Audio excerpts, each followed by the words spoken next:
when we saw cases go from maybe 4 or 5 a day to 30 to 40, holding patients in our emergency rooms for 10, 12 hours, even 2-3 days. That's when we knew this was very real, very deadly, and we were very ill prepared for it.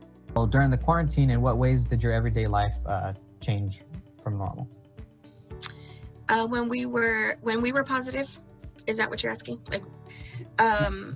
Once we were all kind of sent home and tested, it took a while for us to turn positive. It was about 3 days before we started seeing symptoms, my husband and I. The pandemic became a global crisis, in addition to a national crisis, state crisis, et cetera.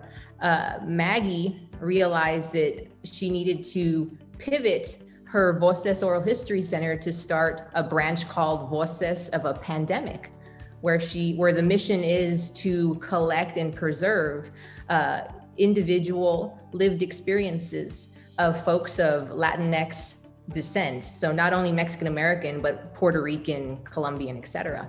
And so I got involved in July of 2020 because I believed in her project and its needs. And so I wanted to start a partnership. It's kind of very cool what Professor Rivera is doing, because it's giving undergraduates a chance to do some pretty serious research and do it alongside people who have been doing these interviews like myself since 1999. So my own students, I have students as well, undergraduate and graduate students who are working on it as well.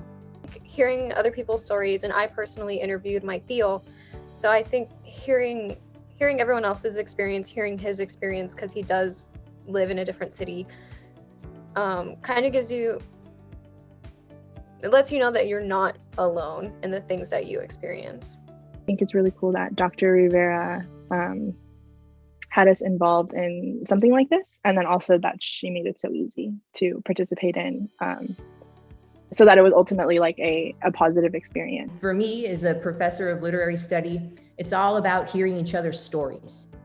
And if we can listen to others' stories and examine them, then that allows us to move forward, I feel, in a more positive way as a local community and even as a national and global society. But we have to listen to each other's stories.